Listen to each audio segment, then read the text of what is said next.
Titanfall Reloaded. Chapter 2. One Step Closer. Alison Cooper stood there and waited for the transport ship to land on the ground. She placed her helmet on, and as the side door slid open, she jumped out. She pulled out her Volt rifle and aimed it high. She headed for the abandoned grenade factory. That was one of the last places her father was, before he went missing. Her Titan, MZ, landed next to her and knelt down.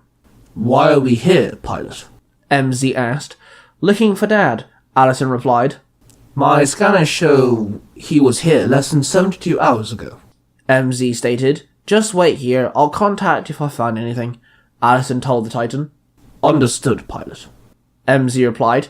Alison walked up to the factory and very cautiously walked in. As she made her way through the dim-lit hallways, Alison kept her Volt rifle tight in hand and aimed. The eerie silence was suddenly broken by the distant humming noise of machinery.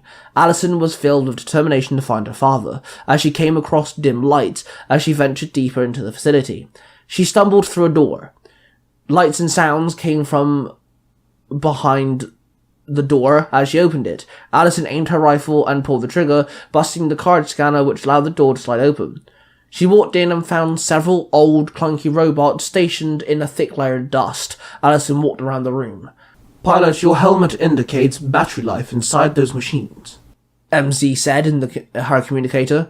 "Meaning they're still active?" Alison asked.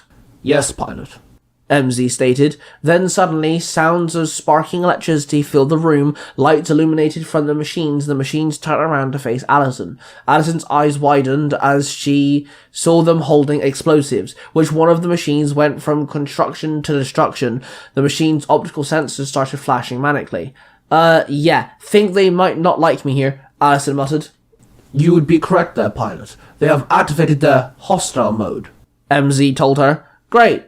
I'm an intruder now," Alison huffed. She reacted fast and dived to one side, leaping behind some boxes as the machines started throwing their explosive devices. As they hit the ground, they exploded. Alison climbed to her feet, bolted deeper into the room, and hopped over one of the conveyor belts, keeping her head low. Alison could hear the sound of their old joints dragging themselves deeper in the room, trying to find her. A few explosives echoed throughout the room. Then she realized one of the conveyor belts had started moving. "Want to explain that thing to me?" Alison asked. "I am a Titan, pilot. I don't have any wants," MZ stated. "Dude, just explain," Alison ordered. "Of course. The conveyor belt has been activated so the machines can access the explosives through a connected network they all share with the factory," MZ explained. "So I turn off the conveyor belt, they stop trying to blow me up. Okay, great thing," Alison said.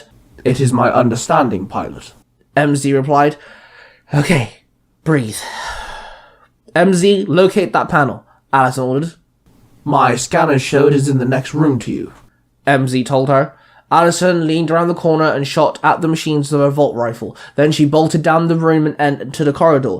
There, she saw another robot with an explosive in hand. She looked around. There was nowhere to go other than backwards. So she ran at the machine and swapped her Volt rifle out and pulled out her Eve-8 shotgun. She ran up to it and shoved the nozzle of the gun into the crevice of the machine's neck and pulled the trigger, and its head exploded. The machine dropped to the floor. Then she ran into the other room and found the switch. She hit it hard with the butt end of the gun, and then she heard the conveyor belt stop moving.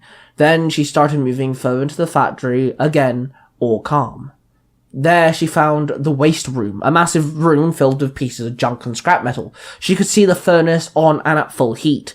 A small robot kept scooping up the junk and placing it into a big wheelbarrow-like cart, and then kept emptying it into the furnace. There on the floor, she saw something glimmer in the light. It was a pistol, with an extended clip, and Alison knew all well who that pistol used to belong to. The pistol belonged to her father. Alison bolted and grabbed the pistol off the ground. "MZ, this is his, isn't it?" Alison asked.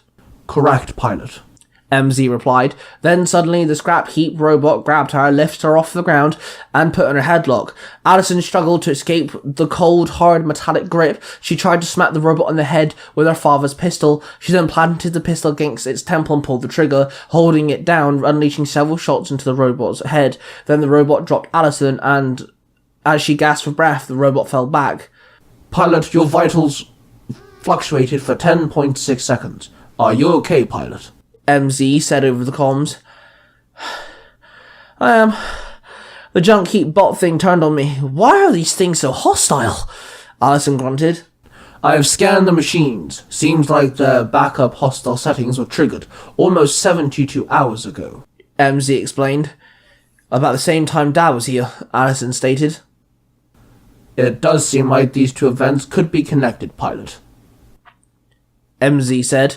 Allison slotted her father's pistol into her leg holster, then continued further into the factory. She found the control room. The door was locked. She kicked the door open and aimed her Volt rifle into the room and found it empty. She lowered her gun and then walked up to the camera monitors. She saw one of the monitors were for the junk room. She typed away at the holographic keyboard and rewound the video feed. She found her father talking to Blisk, and they started off okay, but Blisk started laughing. Her father got angry. Allison tried to listen in on the conversation, but the video had no volume. She saw her father pull out his pistol and pull the trigger, but Blisk was able to dodge it and disarm her father quickly, and then with one swing of his leg, kicked him in the head, knocking him out. Then Blisk picked up her father's unconscious body and carried him away. This confirms it. Blisk has my dad, Allison sighed. Pilot, the commander is trying to contact you, MZ told Allison. Allison tapped the wrist and activated the call. Yes, Commander? Allison answered. I gave you an hour. You've been 2. You better have something good, the commander said. I found a video file showcasing Blisk taking my dad. That bastard has him, Allison told him. Alright, Cooper, get back to base and we can start a rescue mission plan ASAP, the commander ordered. Yes, sir, Allison replied. Then she hung up and pulled out the small drive disk and inserted it into the computer, and downloaded the camera video feed into it. Then she pulled out the disk and back into her belt. She left the camera room, aimed her Volt rifle down the corridor to make sure that nothing was there. She ran through the factory as quick as she could. The worker bots all tried to grab at her and started shooting down the robots as she jumped through them.